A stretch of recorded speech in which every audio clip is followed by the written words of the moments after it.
Hello, everyone. My name is Luke Eichard.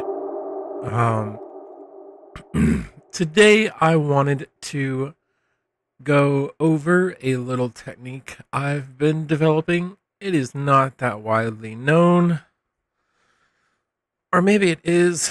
I am trying to dial back the amount of time I'm on YouTube, but as you can see, I have three different reverbs here and a width channel.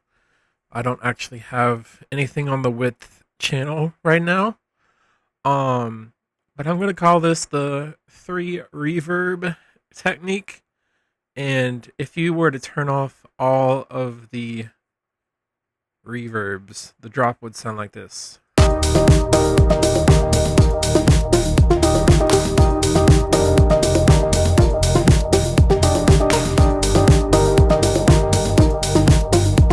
And then if we turn them on,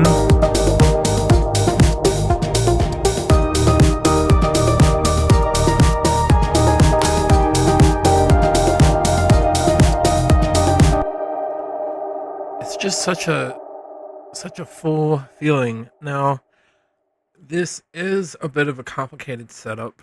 Um, so I'm gonna walk you through at least the reverb channels are copied over for the most part, the first three plugins, but I switched it up with the second one.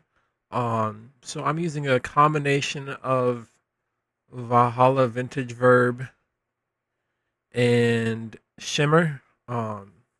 Make sure Shimmer is on the big stereo setting. It defaults to the mono setting. But it's on an aux, so you've got to turn it up to 100%. And the reason I have the Vintage Verb at 2.3 seconds is just because the Shimmer was making it long, and if I were to turn up the decay, it would just sound a little too washed out.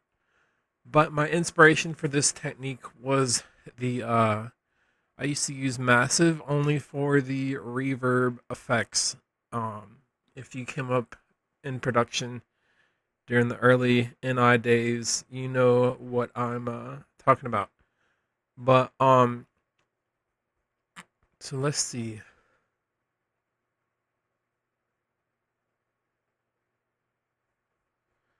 I've also got a compressor on here.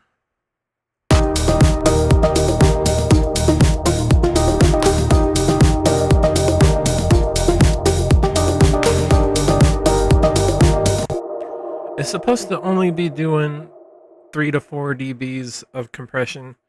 I don't know why it was pinned like that. That's so weird. Oh, I do have them kind of loud. Yeah, they are kind of loud.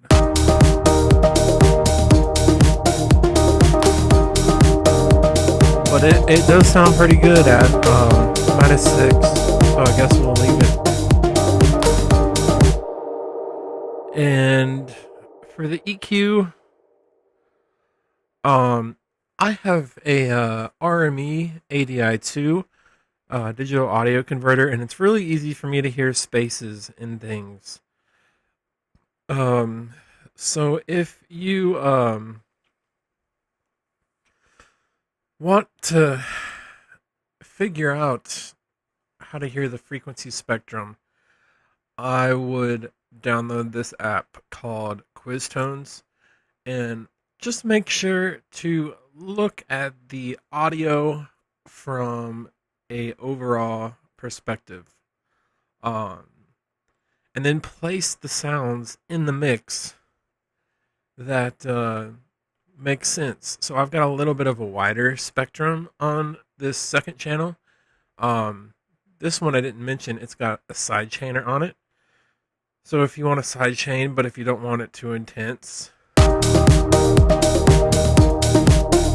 it sounds kind of bland like that.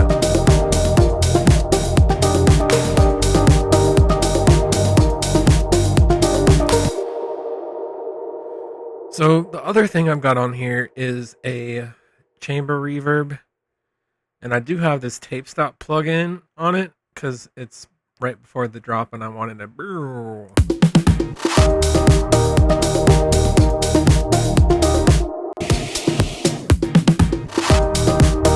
There we go.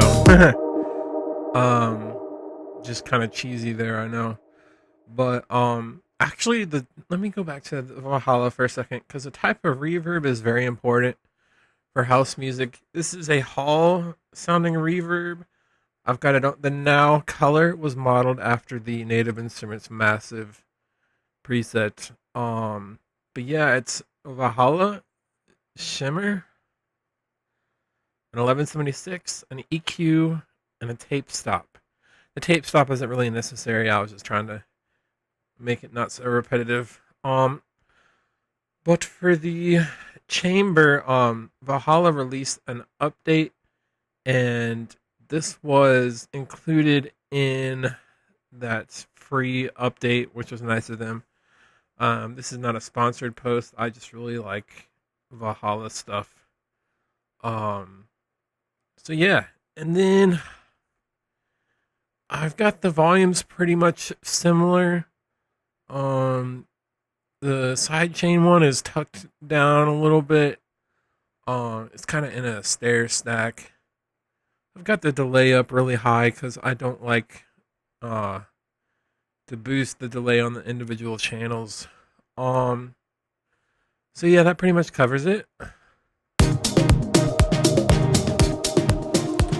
But if you like my music, if you liked the tips and tricks, I offer a free 30-minute discovery call on my website. You can book it via Calendly. It is through Zoom, so that app is free for y'all. I happen to have the premium version of Zoom. If you would like to take a free discovery call with me,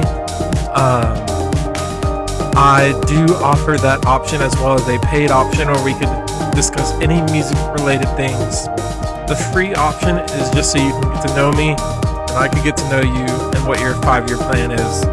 So, y'all have a great day, great night. I will see you next time.